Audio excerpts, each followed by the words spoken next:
People get confused today about well-being. And there's so many different programs, gurus, preachers, teachers, mentors, coaches about well-being. And they put themselves into different categories: mental well-being, physical well-being, spiritual, energetic well-being. Welcome to Office Hours. I'm David Meltzer, and we are blessed to have our next guest here in person. She is the founder of And Life. She's a mental and physical expert of well-being. And Andrea Marcellus, thank you for blessing us with your presence. It's always a pleasure to be here. Thank you for having me.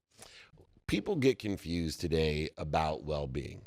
And there's so many different programs, gurus, preachers, teachers, mentors, coaches about well-being. And they put themselves into different categories: mental well-being, physical well-being, spiritual, energetic well-being.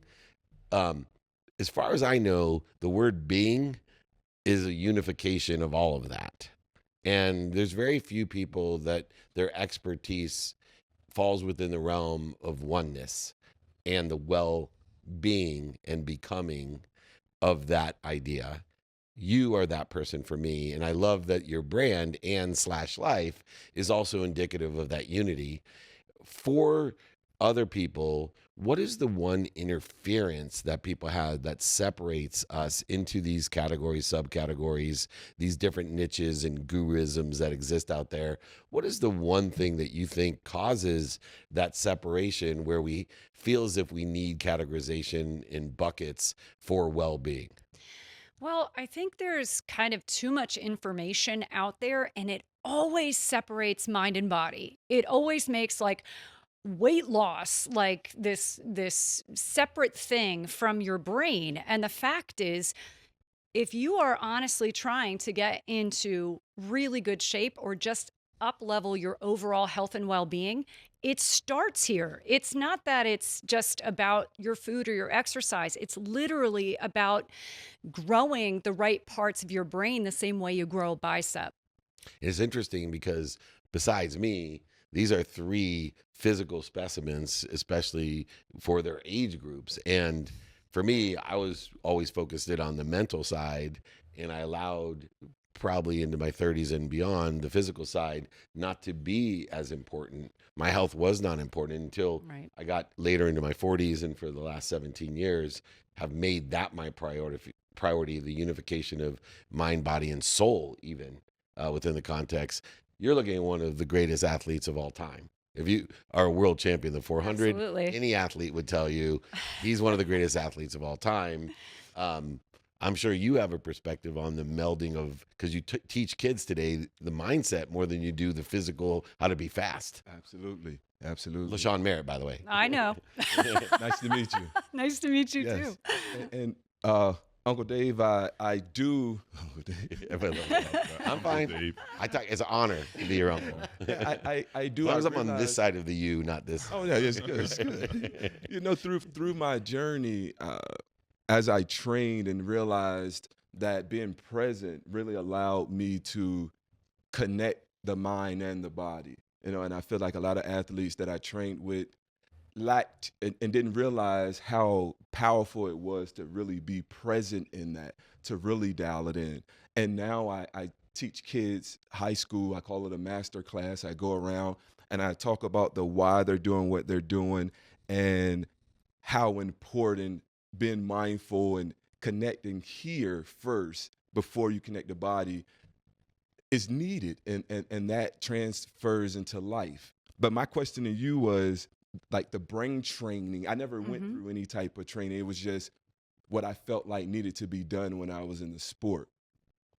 So how would that training the brain contribute to overall, like, physical wellness Well, in your approach? it's a really interesting thing. You have done a tremendous amount of brain for training. You've done a lot of manifestation training where you see yourself winning and then you race, but you're already a winner before you start.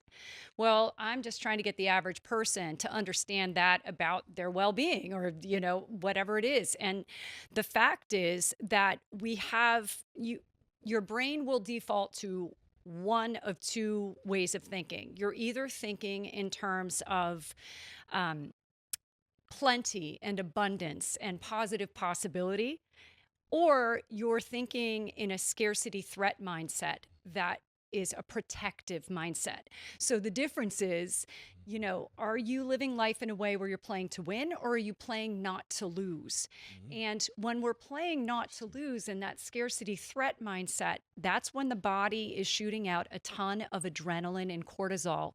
And that's where we start to suffer from adrenal fatigue. And then that literally on a cellular level compromises your entire system. Well-being. That was beautiful. Thank you.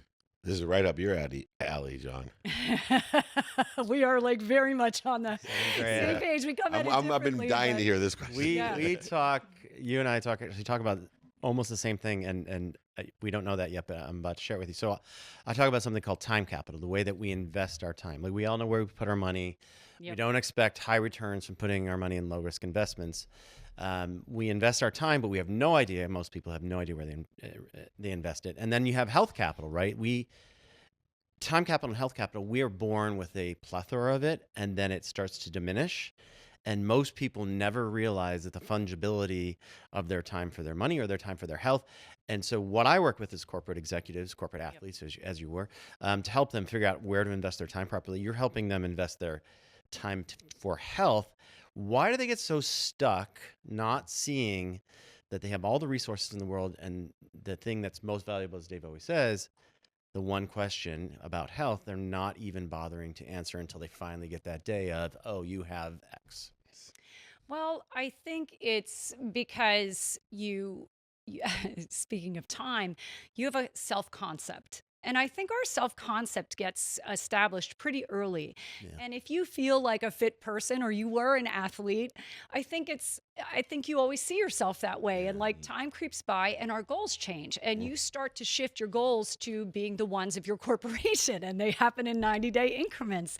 And we're really good at, living up to those, because the milestones, the obvious societal milestones, start to dwindle at a certain point in our life, right? You start to hit certain things. You go to school, you go to college, you partner up professionally, personally, maybe you have a home, you have kids, like things like that. But then after that, it just becomes about living up to responsibilities and obligations a lot, and you end up on sort of a hamster wheel, and the only obvious milestones end up coming from your work. Right. And so, so what I talk about is this concept of burnout is really an issue of two things. One, it's a lack of clarity about personal milestones after a certain point in life and what is fulfillment to you.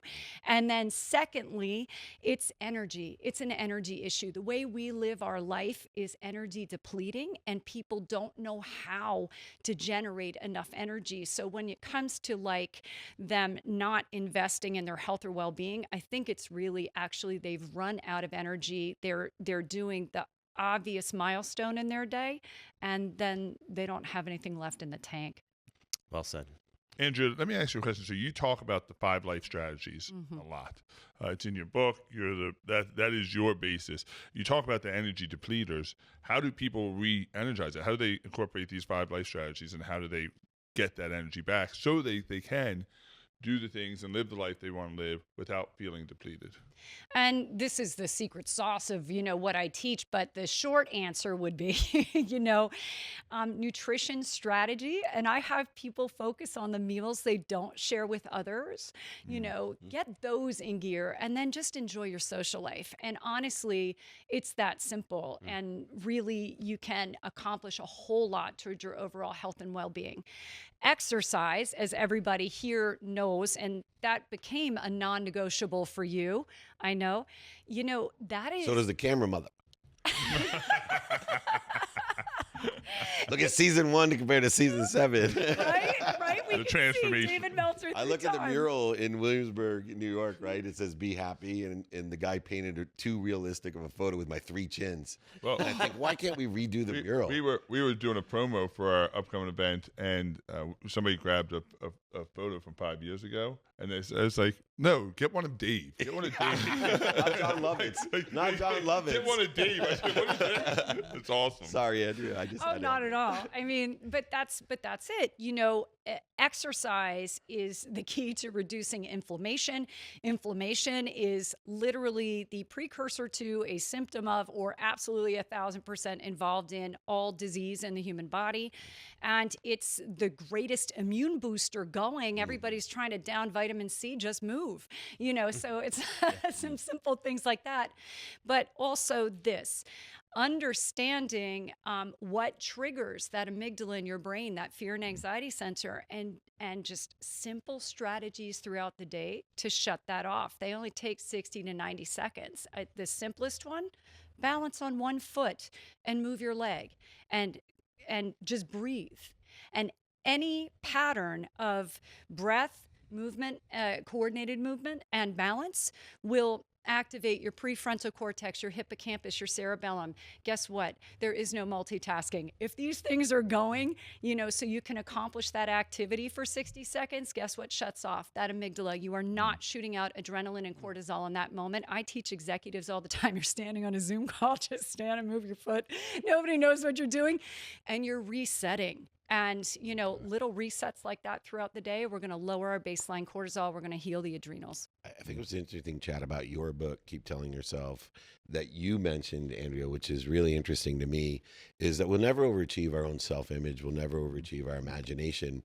But within the context of self-image, it actually can be counterproductive for successful, hyper-actualizing people. And we've had this experience recently. We went sand surfing, my wife and I, and she crashed. And she's like, I forgot I'm 56 years old. She did fine. It just got stiff at the end, right? And it's different when you're 56 falling than when you're 15. You could take a baby's bones and it'll grow from side to side in a room together. But my biggest challenge wasn't that I didn't have a great self-image. It was that I had the wrong self-image according to the circumstances of the day, because I would have told a doctor from some of those pictures, because I have a concierge physician, and he must have laughed at me when I left. Oh, Mr. Motivational, Inspirational, Mr. Vulnerability. Yeah. He's sitting there lying to himself every time he comes into the doctor's office telling me I never get sick, therefore I'm healthy.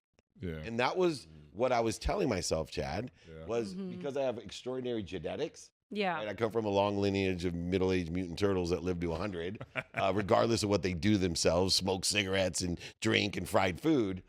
But what if I actually was healthy and told myself, you got to continue these efforts? And that life is so important to people. And your brand and your teachings and your strategies made my own divine direction much better, to keep telling myself I actually could go down what each of these gentlemen teach, incorporate it with what you teach, and have a great formula, a recipe that even Wolfgang Puck would approve at his restaurants on how to live with well-being. The expert at well-being, Andrea Marcellus, you are an incredible addition to the show as always. Thank you for livening up the class and wisdom of the poor folk up here. She is incredible. If you want to live well and be a well-being, and life is where to go. Andrea Marcellus is our expert here on Office Hours.